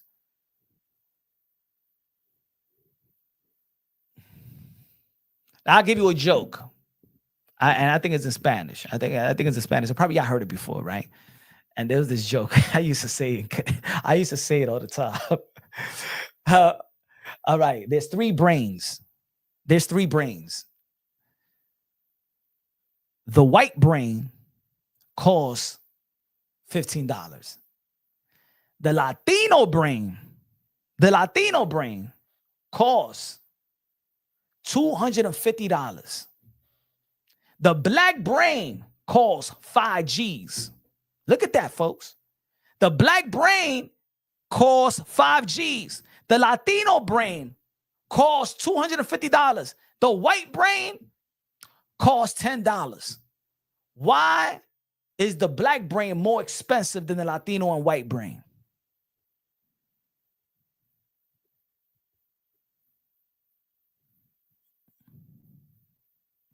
Anybody in the chat?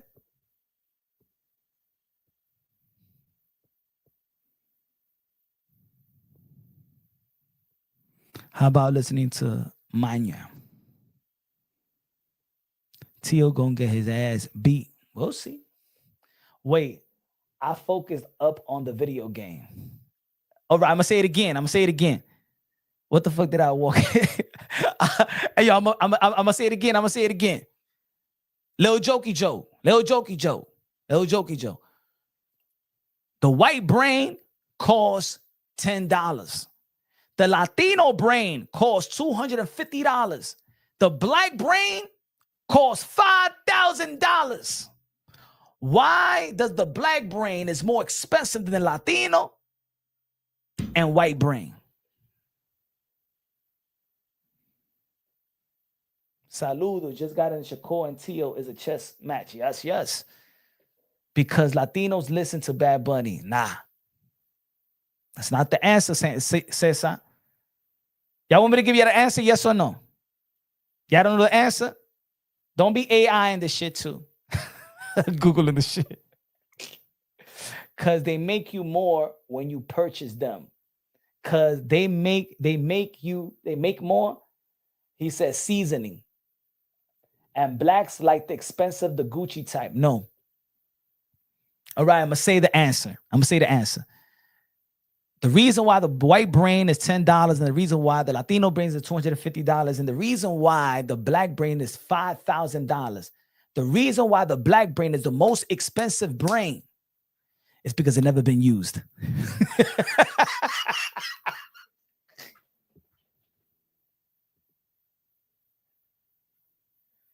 That's the answer. Because it never been used.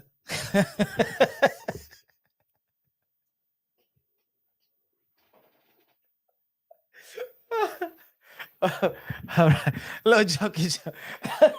Don't worry about it. I'm sorry. Hey, just a little jokey joke. Hey, yo, my black beautiful brothers, just a little jokey joke, all right? Damn. I thought it was going to be something while I was late. A little jokey joke, man. Come on, man. Damn. Okay. Hey, yo, I remember I used to say that joke in school, man. And it was funny because in the beginning, they'd be like, yeah, because motherfuckers, we like the scientists and shit like that. You know what I'm saying? We the one that created the light.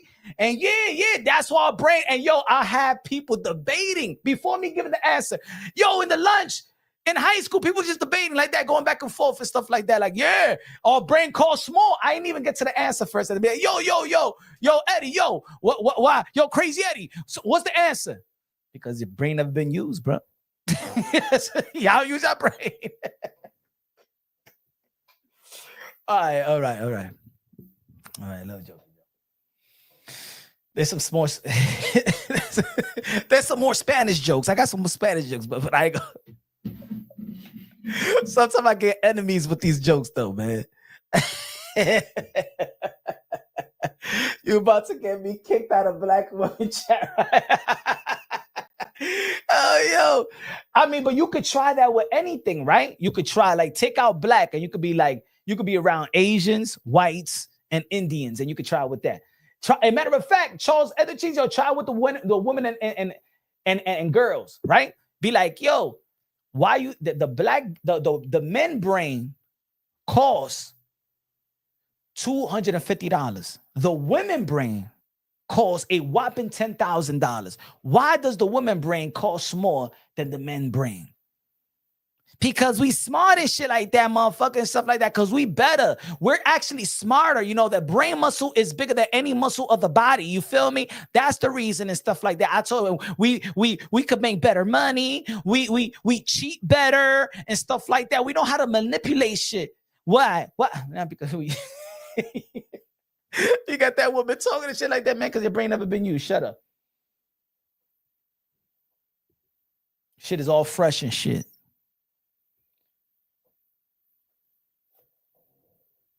Do you think Hitchens versus Subriel will be on the undercard?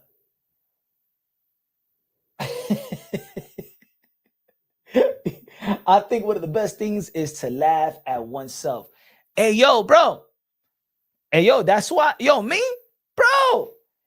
Yo, I used to call Fight Fear Films, I used to call myself Hoompa, bro. I got a wide chest with a peanut head, bro. I'll diss myself before anybody will diss me.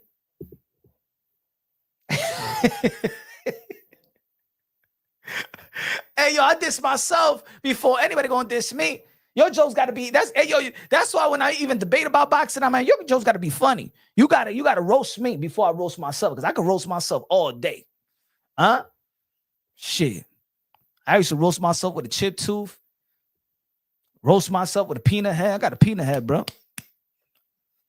Shit, I got the same head complex like LL Cool J. Sometimes I'll be like, LL Cool J, man, put your hat back on. Put your head back on. Put your hat back on, bro. You remember the first time when LL Cool J show his head? I said, man, put that shit back on, bro. Yeah, I got peanut head complex, man. I got a wide shoulder. I used to call myself Hoompa, Hoompa, Hoompity, Hoom. You remember the movie Beetlejuice? Remember the first movie Beetlejuice when his head was shrinking, got the wide shoulder? That was me. I was skinny as fuck, but shit, got wide shoulders. It's like saying the shake we cause that a premium. But again, man, slow week in the sport of boxing. But I think that this October's tomorrow. And it's going to pick up very, very good. I think we're going to have great momentum in the sport of boxing leading up to look, we got Boots. We got Virgil Ortiz. No. Virgil Ortiz is going to be November 8th. But Keith Thurman versus Fundora is a fight that I'm a Keith Thurman fan. You know what I'm saying? And for those who don't know, I lost the love of professional boxing years ago. And when my people used to fight in the Golden Gloves and stuff like that, and I used to go to all these amateur bouts and shit like that. I liked watching the amateurs. I like following. Back in the days, they used to show on TV the USA Olympic trials. Put it this way, I watched the amateur boxing like we watched the NCAA tournament, right? Still amateur, but I'm still hooked on college basketball.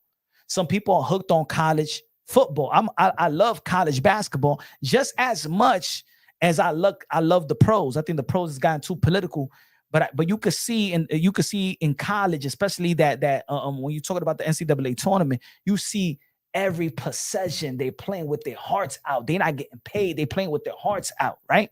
The same way in the amateurs, they fighting their heart out. Put it this way: go see Demetrius Andre versus Keith Thurman in the amateurs. Go see Bud fights in the amateurs. Bud is trying to take somebody's head off. Go watch. Put it this way, folks. And I told you the fight was going to go like that. Go watch Devin Haney versus Ryan Garcia in the amateurs. These motherfuckers are throwing down. So in the amateurs, it was so exciting because Because in the amateurs, punching output is what they truly like look at when they're talking about clean, effective punches. But because it's only 3 rounds, they go by the output. So you see Ryan Garcia and Devin Haney trying to take their head off. You see Ryan Garcia trying to land so many left hooks, and you see Devin Haney trying to knock out Ryan Garcia. The way that Devin Haney fought Ryan Garcia in the amateurs, the same way he fought him in the pros. Right? So my guy was Keith Thurman. I'll go to Florida sometimes. When I was younger, his name was Samson back in the days. Keith Thurman was actually breaking ribs. Keith Thurman was sending people to the hospital, bro. Ask anybody of the 07 class who Keith Thurman was. Keith Thurman was sending people to the hospital. Keith Thurman was the real body snatcher in the amateurs. This motherfucker had power, bro. I became a fan of Keith von Tom Thurman right away. He wasn't even a pro. Then here comes this guy that beat Keith Thurman. And I remember the amateurs, I didn't like Demetrius Andre because he beat Keith Thurman. And I said, who the F is this dude, bro? Because Keith Thurman is hurting everybody in the amateurs. He's beating everybody. When I'm talking about beating people up, he's beating people up. Then he fights Demetrius Andre. And he loses to Demetrius Andre. Keith Thurman gassed out. And I'm saying, well, damn, this dude, I'm mad because my guy Thurman lost. But that's how I became a Demetrius Andre fan, because he beat my favorite fighter, Keith Thurman. That's how I started liking Boo Boo. I said, yo, Boo Boo got to be special for being Keith Thurman. Right? Y'all remember when Sean Porter knocked out Daniel Jacobs in the amateurs? Porter, they used to call Porter the mini Mike Tyson. Porter beat Usyk. Y'all don't know that. But I remember that time when he knocked out Daniel Jacobs. Porter knocked out Daniel Jacobs.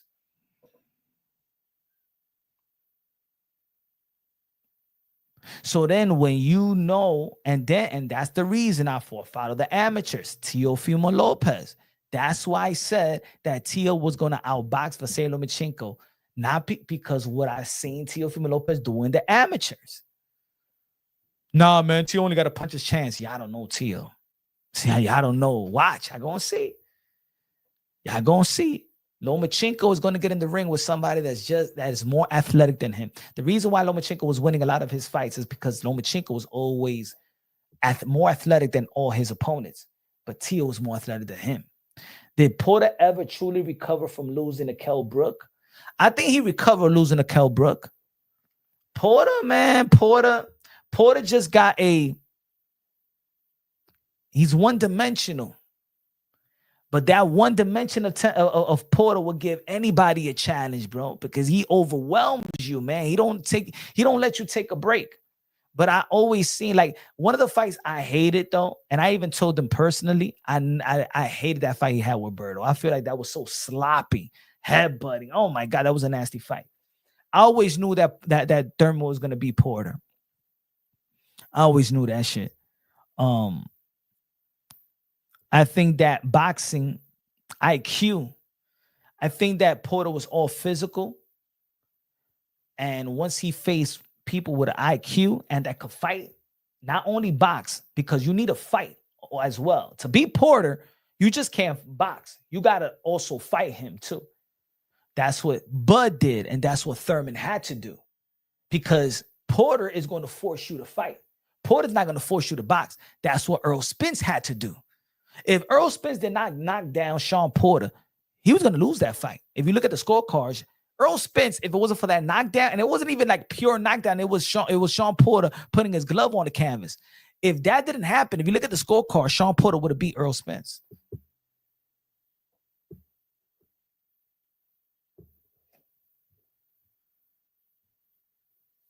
But I think he recovered from Kell Brook. Kell Brook was good, but he did the impossible. He tried to do, but Kell Brook did what Bud Crawford did.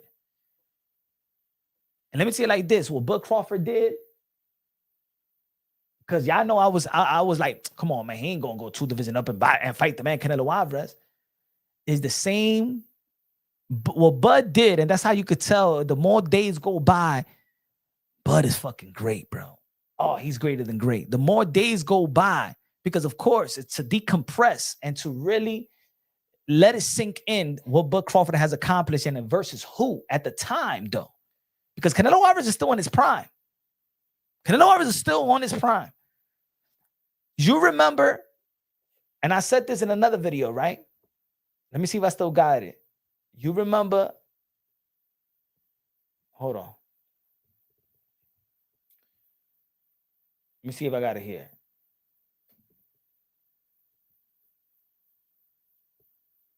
This is Floyd Mayweather didn't even want to attempt what Bud Crawford did.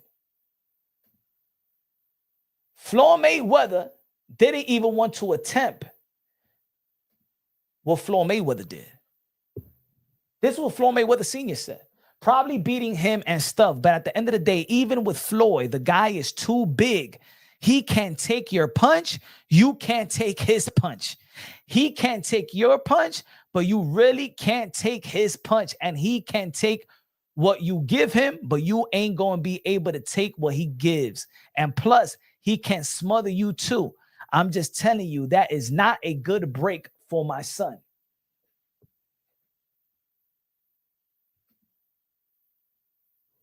Senior was fearful for his son to face a Triple G.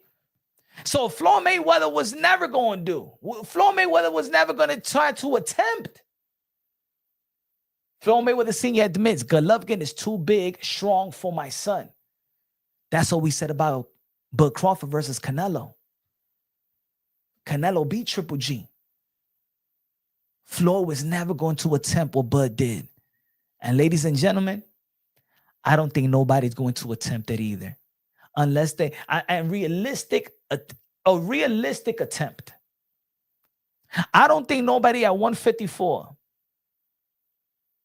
Put it this way. I don't think nobody at 160 right now would jump at one. No. Yeah, would jump to 175 and fight David Benavidez or Beterbiev. I don't think so. But will Bud have beaten prime Triple G? Yo, to be honest, Cheese, I'm with you on this one, okay? So I'm with you on this one. I'm no longer. I will no longer. I don't even bet, but I won't choose. I won't put a limit on Bud. Put it that way. I would never put a limit on Bud. If you tell me Bud versus Beterbiev, go fight him. I'm not gonna say that he shouldn't fight him or nothing like that. Go ahead, Bud. Because Bud is beating these guys easy. He's having an easy time, bro. Yo, who knew that Bud could step inside the ring with Earl Spence in his prime and Canelo Alvarez in his prime and come out unscathed? Hey, yo, Bud Crawford looked way more beat up. Crawford looked more beat up than 9 rounds and 12 rounds, more beat up with Majumov than combined the rounds with Earl Spence and Canelo Alvarez, bro.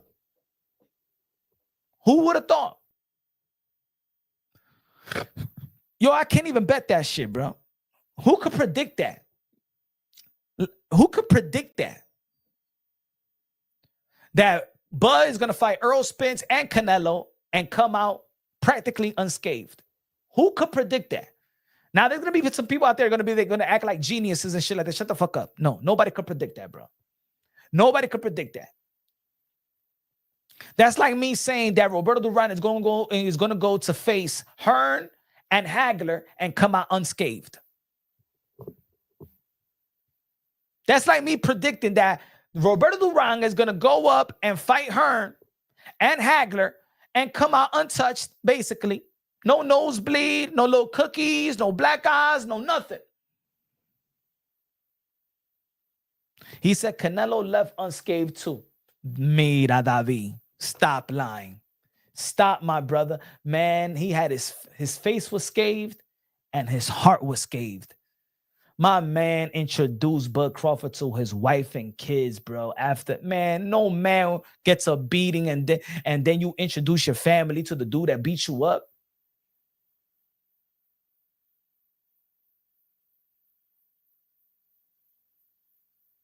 He said, you ain't got respect Canelo, but Bud sure did. Yo, bro, we don't turn this around, David. I respect Canelo. But my man took his heart, bro. Bud Crawford to snatch his heart. And let me tell you like this. Yeah, he might not have a bloody nose. And maybe he had no stitches and shit like that, right? But let me tell you like this. Bud Crawford hurt Canelo Alvarez more than anybody would have physically hurt Canelo. He hurt his mental state, his heart, everything. And that's worse, bro. That's worse.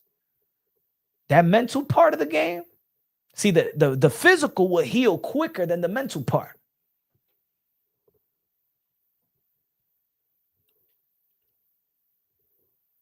That's what y'all got to understand. David, that's what you got to understand.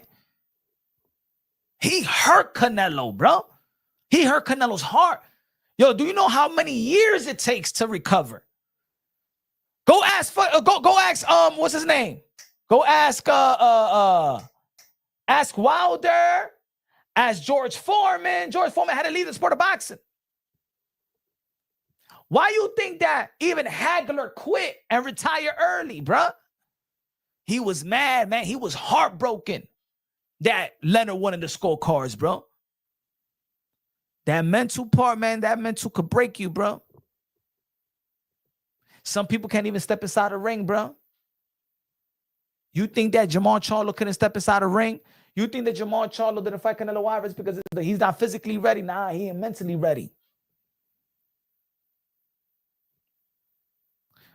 We take what he says. Exactly. Exactly, Queso. Forget about the beating, forget about the scorecards or nothing. What Canelo Alvarez shared to the world is enough. Like I said before, even Ellie Setback was trying to give him a damn lollipop. He was throwing him an alley-oop, bro. Ellie Setback was throwing him an alley-oop. Yo, Canelo, I think that you won, Canelo.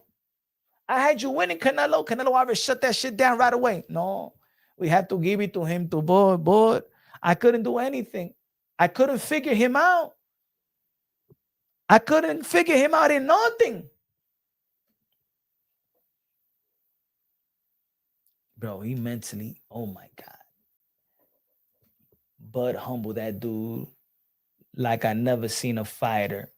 I'm not going to say never seen a fighter, but he humbled him bad, bro. Why you think, hey, yo, folks, why you think that people ain't talking about a rematch too much? Because Canelo Alvarez's attitude. We see that he don't want no damn rematch. He don't want no rematch with Bud. Ain't no Canelo Alvarez fans saying, yeah, I think we should rematch now because Canelo Alvarez ain't saying that shit.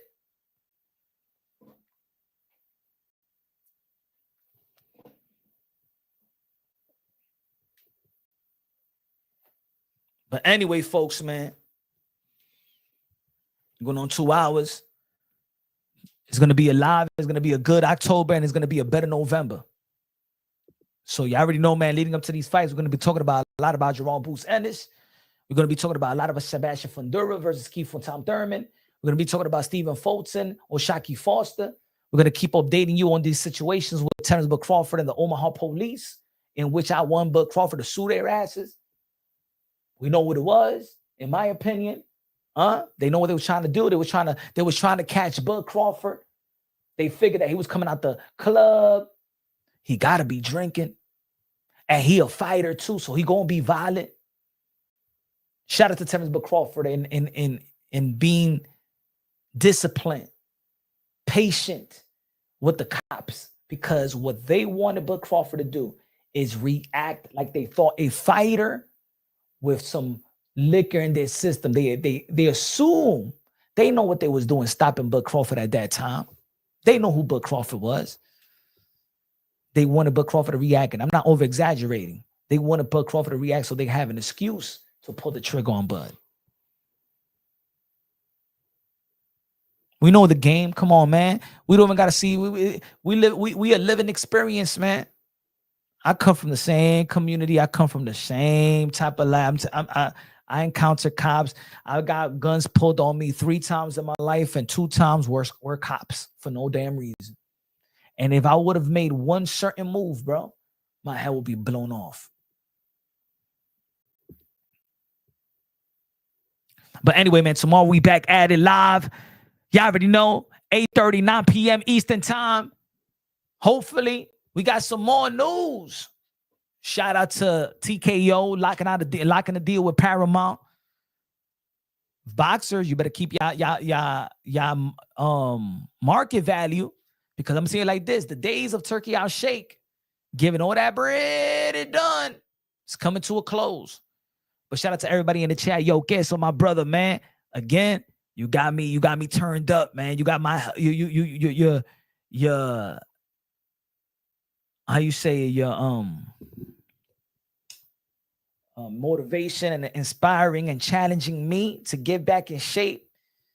When nobody around me, nobody in my life is really challenging me, man. I gotta get, man. Is a boost that I needed in my life, and you know what I'm saying. So I'm grateful for that, and everything else, and everybody in the chat, all the members, Fight Fury Films, all the members, Low Nose, everybody in the chat, everybody subscribes and to contribute to the channel and shit like that.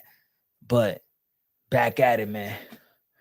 Time to get another damn club salsa water because I'm thirsty. Love y'all. God bless, and on to the next.